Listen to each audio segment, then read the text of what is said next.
খুলনা থেকে শাওন ভাই নিয়মিত আমার ভিডিওগুলো দেখতেন। কে জানে যে ওনার ফোনটিও এরকম প্রবলেম হবে। উনিও পোকো X3 Pro চালাতেন। ওনার ফোনটি মাঝে মাঝে রিস্টার্ট করতো, হ্যাং হতো এবং ক্যামেরা অন করলে হ্যাং হয়ে বন্ধ হয়ে যেত, এরকমটি জানিয়েছেন। তো ওনার ভিডিওটি শেয়ার করার জন্য অনেক অনুরোধ করেছেন, যে কারণে আমি ভিডিওটি নিয়ে আসলাম। আর উনি আমার নিয়মিত একজন দর্শক, উনি রেগুলার আমার ভিডিও দেখতেন। কে জানে যে ওনার ফোনটিও এরকম প্রবলেম হয়ে যাবে। তো উনি জানেন যে ফ্রেশ কন্ডিশনে ফোনটি পাঠালে ফোন ঠিক হওয়ার চান্স অনেক বেশি, যে কারণে ফোনটি আমার কাছে পাঠিয়েছেন। তো আমরা দেখব ফোনের কি প্রবলেম রয়েছে এবং কি ফোনটি আদৌ কি রিপেয়ার করা সম্ভব হয় কিনা। আশা করি ভিডিওটি সম্পূর্ণ দেখবেন। আর যারা চ্যানেলটি আজকে নতুন দেখছেন তাদেরকে বলবো চ্যানেলটি অবশ্যই সাবস্ক্রাইব করে রাখবেন। এই ফোনটি টোটালি হঠাৎ করেই ডেড হয়ে যায় এই ফোনগুলো।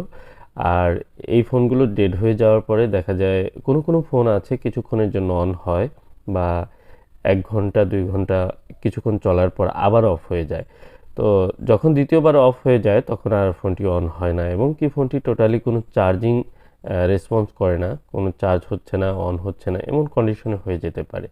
তো আপনার ফোনটি যখন এ ধরনের প্রবলেম হবে তখন আপনি কি করবেন? আপনার প্রথমেই এটি মাথায় রাখতে হবে এটি একটি common issue. Poco X3 Pro সহ বিভিন্ন মডেলের এই ফোনগুলো রয়েছে যেগুলোতে সিপিইউ প্রবলেম হচ্ছে। তো এটার ভিতরে যে এসওসি বা প্রসেসর রয়েছে সেটিকে রিবোলিং করে পুনরায় অ্যাটাচ করলেই কিন্তু এই ফোনগুলো রান হয়ে যায়। তো শাওন ভাই বলেছিলেন ব্যাটারিতে চার্জ রয়েছে, কিন্তু দেখুন ব্যাটারিতে একদমই চার্জ নেই, মানে 2.7 ভোল্ট চলে এসেছে। এর কারণ হচ্ছে এটি 16 রিডিং রয়েছে। 16-17 রিডিং থাকলে ইডিএল পোর্টে চলে যায়, অটোমেটিকলি ব্যাটারিটি ডিসচার্জ হতে থাকে, যে কারণে ব্যাটারিটি ডাউন হয়ে গিয়েছে। এই ফোনটিকে আমি প্রথমে সিপিইউ রিভলভ করব, এরপর ফোনটি অন করে দেখব যে ফোনের প্রবলেমটি সলভ হয় কিনা।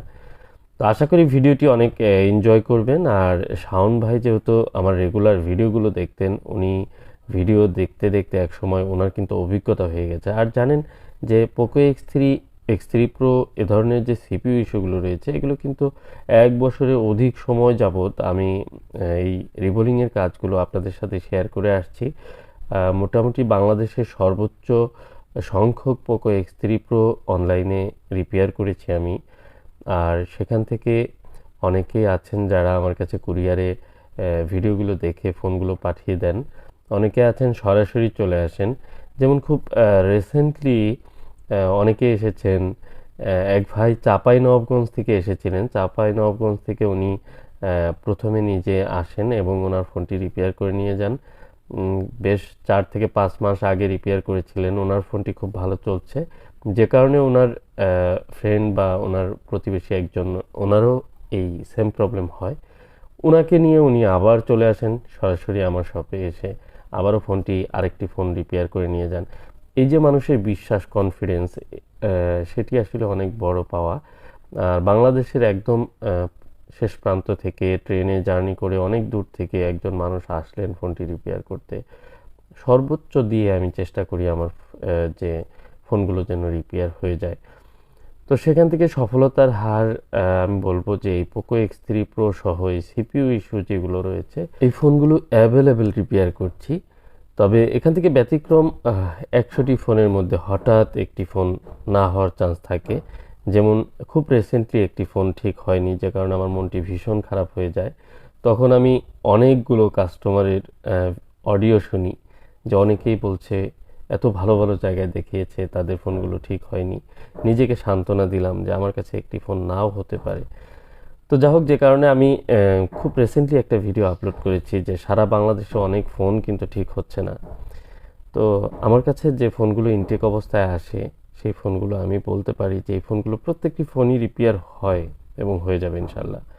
তো এই ফোনগুলোর ক্ষেত্রে একটি কনফিডেন্স নিয়ে কাজ করা যায়, কারণ ভিতরে যে আইসি, চিপ কন্ডিশন সব কিছু ঠিকঠাক থাকলে ফোনগুলো ঠিক হওয়ার পসিবিলিটি অনেক অনেক বেশি।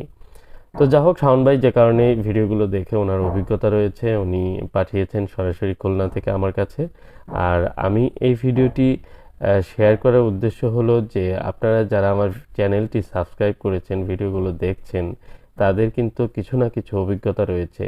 তাহলে আপনারা নিশ্চিন্তে থাকতে পারেন যে আপনাদের ফোনগুলো রিপেয়ার করা সম্ভব। আপনারা অন্ততপক্ষে ফোনগুলো কোথাও নিয়ে গিয়ে খারাপ করে ফেলবেন না। অন্তত অভিজ্ঞ কাউকে খুঁজবেন এবং তাকে দিয়ে কাজ করাবেন। এই যে একটি বিষয়, এটি কিন্তু আপনাদের জন্য অনেক হেল্পফুল।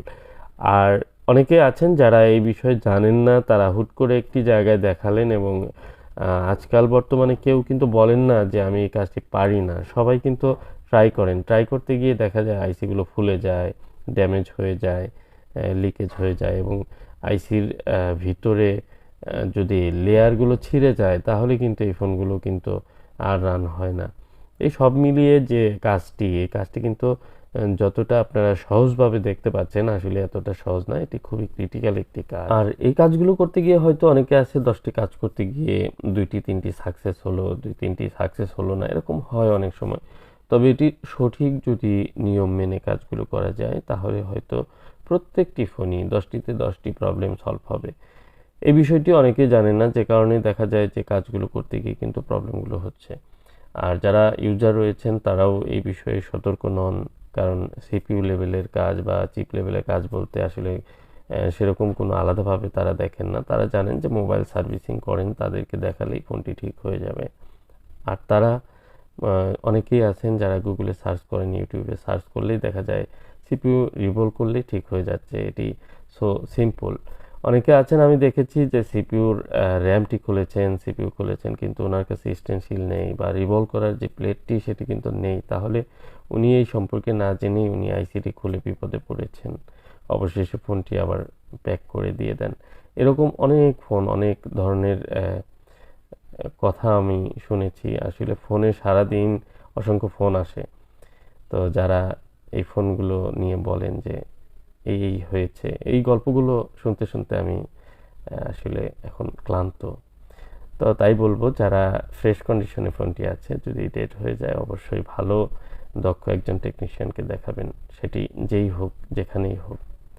আমার কাছে পাঠাতে চাইলে আমার হোয়াটসঅ্যাপ নাম্বারটি দেওয়া থাকবে, প্রয়োজনে কন্ট্যাক্ট করবেন।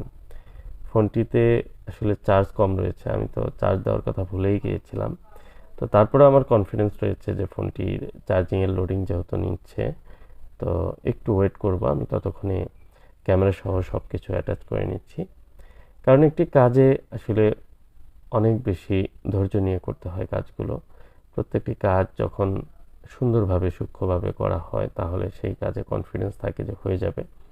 এরপরেও ব্যতিক্রম যে একটি ঘটনা থাকতেই পারে যেগুলোতে কোনো ভুল নেই, তারপরেও দেখা যায় সলভ হয় না।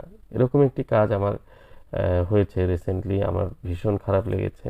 সব কিছু ঠিকঠাক, কোনো ধরনের ড্যামেজ হয়নি, কিচ্ছু হয়নি, তারপরেও ফোনটি অন হচ্ছে না। তো যা হোক, দেখুন চার্জিংয়ের লোগো চলে আসছে। আমি একটু ওয়েট করব, কারণ অরিজিনাল একটি চার্জার দিয়ে আমি চার্জ দিলাম যেন দ্রুত চার্জ হয়ে যায়। আর সাউন্ড বার ফোনটি কিছুক্ষণের মধ্যেই কিন্তু অন হয়ে যাবে, আর অন হওয়ার পরে সব কিছু চেক করে ফাইনালি আমি ওনাকে জানাবো যে ওনার ফোনটি কমপ্লিট। আপনারা যারা এই ফোনগুলো ইউজ করেন বা ভিডিওগুলো দেখছেন তারা অবশ্যই নাম্বারটি কন্ট্যাক্টে রাখবেন, অথবা যোগাযোগ করতে চাইলে অবশ্যই হোয়াটসঅ্যাপে কন্ট্যাক্ট করতে পারেন। আর সরাসরি চলে আসতে পারেন আমার শপে। আমার শপটি হচ্ছে টাঙ্গাইল, একদম মেইন শহরে। আর আপনারা কুরিয়ার সার্ভিসে বাংলাদেশের যে কোনো জায়গা থেকে ফোন পাঠাতে পারেন নিশ্চিন্তে, কোনো সমস্যা নেই। কারণ হচ্ছে যে অনেক দূর থেকে অনেকেই আসতে চান, আসতে গেলে প্রচুর টাকা খরচ, সময় নষ্ট, সেগুলো হতে পারে। আর যদি আসতে চান আসতে পারেন, কোনো সমস্যা নেই, কারণ বাংলাদেশের শেষ প্রান্ত থেকেও অনেকে এসেছেন। তো যা হোক, আমি ওনার পাসওয়ার্ডটি টাইপ করে নিচ্ছি, কারণ পাসওয়ার্ডটি লিখে দিয়েছেন। তো আমি পাসওয়ার্ডটি দিয়ে আনলক করে নিলাম এবং ফোনটি সব কিছু ঠিক রয়েছে। আর হচ্ছে আমি ক্যামেরা চেক করে নিচ্ছি, এই দেখুন ক্যামেরা চলে আসছে। একটি ম্যাট প্রোটেক্টর রয়েছে, যে কারণে হয়তো একটু গলা দেখতে পাচ্ছি। তো ফোনটি সম্পূর্ণ ঠিকঠাক হয়ে গেল, আশা করি লং টাইম ভালোভাবে চলবে। আর এই ফোন যদি আবার কোনো সময় সমস্যা হয় সেটির জন্য আমি রয়েছি। আসলে ওয়ারেন্টি গ্যারান্টি বলে কোনো শব্দ নেই, শব্দ হলো বিশ্বাস। যদি বিশ্বাস থাকে তাহলে কোনো টেনশন নেই, আর যদি বিশ্বাস না থাকে তাহলে ওয়ারেন্টির কোনো মূল্য নেই। আসসালামু আলাইকুম রহমতুল্লাহ।